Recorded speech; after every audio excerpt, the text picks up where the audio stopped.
নামাজকে পড়তে বলা হয়নি, কোরআন শরীফে বলা হয়েছে নামাজ কায়েম করো। কি বলা হয়েছে কন্ত দেখি? নামাজ কায়েম করো, নামাজ পড়ো। এই কথা কিন্তু কোরআন শরীফে কোনো জায়গায় আছে নাকি? এখন কায়েম করা কারে বলে? একটা গুরুত্বপূর্ণ আরেকটি বিষয়, নামাজ কায়েম করতে বলা হয়েছে। কায়েম কি? কায়েমটা হচ্ছে দৃষ্টান্ত স্বরূপ বলা যায় যে জিনিসটা সমাজে প্রতিষ্ঠিত আছে ওইটারে বলে কায়েম হওয়া, আর যেটা প্রতিষ্ঠিত নাই ওটা কায়েম নাই। কায়েম মানে হলো প্রতিষ্ঠিত থাকা। যেমন আমাদের দেশে, আমাদের সমাজে নারী পুরুষ শিশু বৃদ্ধ সকলেই কাপড় পরা, শাড়ি পরা, লুঙ্গি পরা, এই কাপড় পরাটা কায়েম আছে, প্রতিষ্ঠিত আছে না নাই? যার কারণে কাপড় পরা সমাজে কায়েম আছে বলে উলঙ্গ মানুষ সমাজে খুঁজে পাওয়া যায় না, পাগল ছাড়া। ঠিক কিনা? একটা বাচ্চাকেও যদি উলঙ্গ হতে বলেন এখানে, 5 বছর 6 বছরের একটা বাচ্চাকেও, সে কিন্তু রাজি হবে না। ঠিক কিনা? যেহেতু কাপড় পরা সমাজে প্রতিষ্ঠিত আছে সেহেতু উলঙ্গ মানুষ পাওয়া যায় না, কাপড় পরাটাই এখানে প্রতিষ্ঠিত। সুতরাং এখন অবস্থাটা এই হয়েছে, কাপড় পরা প্রতিষ্ঠিত আছে বলে কোন উলঙ্গ মানুষ এসে যদি এই মঞ্চে দাঁড়ায় আর বলে আমাকে একটু বক্তৃতা করতে দেন, আপনারা কি করবেন? মঞ্চে তো উঠতেই দিবেন না।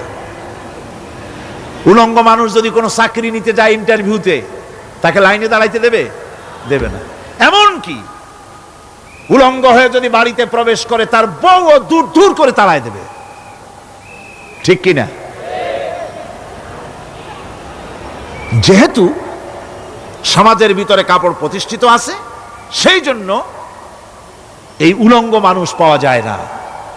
অনুরূপ ভাবে নামাজ যদি প্রতিষ্ঠিত হতো সমাজের ভিতরে, তাহলে বেনামাজি খুঁজে পাওয়া যেত না। চাকরি করতে গেলে সেখানে নামাজ মানদণ্ড হয়ে যেত, নামাজ পড়ে কিনা তা দেখে নেওয়া হতো। বেনামাজি লোক পাওয়াই যেত না যদি প্রতিষ্ঠিত থাকতো। প্রথম প্রশ্নই হতো তুমি নামাজ পড়ো কিনা।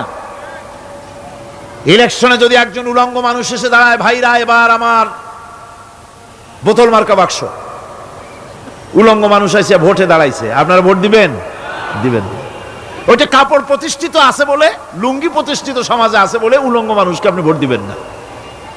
নামাজ যদি প্রতিষ্ঠিত থাকতো সমাজে, বেনামাজি মানুষ যদি এসে মঞ্চে দাঁড়ায়া যতই বলতো আমি ক্ষমতায় গেলে এই করব সেই করব, নামাজ প্রতিষ্ঠিত থাকলে পরে বেনামাজিরে কেউ ভোট দিত না। নামাজ যদি প্রতিষ্ঠিত থাকতো তাহলে অফিসের অফিসার তো দূরের কথা, বেনামাজি অফিসের ঝাড়ুদারের চাকরিও তার কিসমতে জুটতো না যদি নামাজ প্রতিষ্ঠিত থাকতো। এর নাম হলো নামাজ কায়েম হওয়া। নামাজ কায়েম থাকলে এই অবস্থার সৃষ্টি হতো। এই জন্য আল্লাহ পাক বলেছেন নামাজকে কায়েম করতে হবে। নামাজ হবে সব ভালো কাজের মানদণ্ড। সমস্ত ভালো কাজের মানদণ্ড কি? নামাজ। নামাজ আমাদেরকে বড় রকমের শিক্ষা দেয়। কি শিক্ষা দেয়? নামাজ আমাদের শিখায় ঐক্য আর ভ্রাতৃত্ব। ভ্রাতৃত্বের আর ঐক্যের শিক্ষা দেয়। এক নেতার আনুগত্য করা শিখায়। জামাত যত বড় হোক, ইমাম হবে কয়জন? একজন ইমাম হবে। আর এই ইমাম মানে কি? নেতা। ইমাম মানে কি? নেতা নির্বাচন শিখায় নামাজে। নেতা নির্বাচন কে শিখায়? নামাজ শিখায়। বোঝেন খুব ভালো করে। কিভাবে? মনে করুন চট্টগ্রাম শাহী মসজিদে ইমাম প্রয়োজন।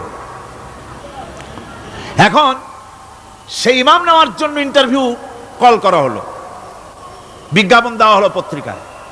অনেক আলেম আসলেন। ইন্টারভিউ বোর্ডে যারা বসলেন তারা ইন্টারভিউটা কিভাবে নেবেন?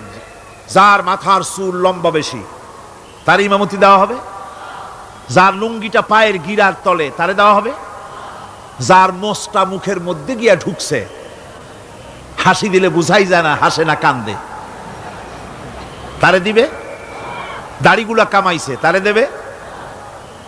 সিগারেট খায় বা অবশ্য চট্টগ্রাম আর সিলেটে সিগারেটের ফতোয়া ভিন্ন রকম। বরিশালে আমি যেখানে জন্মগ্রহণ করেছি আমার এলাকায় কোনো আলেম যদি সিগারেট খায়, মসজিদের ইমাম তো ভালো, মসজিদ ঝাড়ু দিতেও ঢুকতে দেবে না মসজিদে। এটা এই এলাকার এক রকমের কায়দা। আমি এটার ব্যাপারে কথা নাইবা বললাম। তো আপনারা খুঁজে দেখবেন সে সিনেমা দেখে নাকি, মিথ্যা কথা বলে নাকি, বউ পর্দায় থাকে নাকি। এগুলি মাইক্রোস্কোপ যন্ত্র দিয়ে ইমামের মাথা থেকে পা পর্যন্ত দেখবেন কিনা কন?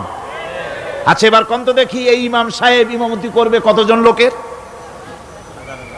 500, 1000, শাহী মসজিদে ধরেন 5000 লোক হইল, 5000 লোক, 5000 লোকের ইমাম নির্বাচনের সময় পা থেকে শুরু করে মাথা পর্যন্ত দেখেন, এমনকি বউ পর্যন্ত। বৌমনি আনিয়ে দেখেন না, পর্দায় থাকে কিনা এইটা আপনারা দেখেন, ঠিক কিনা? এ খবরটা নেন। 5000 লোকের একটা ইমাম বানাতে গিয়ে মাইক্রোস্কোপ যন্ত্র দিয়ে দেখেন মোষ কেমন, দাড়ি কেমন, চুল কেমন, পাও কেমন, হাত কেমন, হাতে নখ লম্বা কিনা, দাঁতে ছাতা কিনা, বউ পর্দায় থাকে কিনা, মিথ্যা কথা কয় কিনা, এত দেখেন। আর যখন নির্বাচন আসে তখন 2.5 থেকে 3 লক্ষ মানুষের জন্য একজন এমপি নির্বাচিত হয়। সেই ইমামকে বাছাই করার জন্য নামাজ পড়ে কিনা, জিনাকার কিনা, মদখোর কিনা, সুদখোর কিনা, ঘুষখোর কিনা, বদমাশ কিনা বাছাই করা হয় না।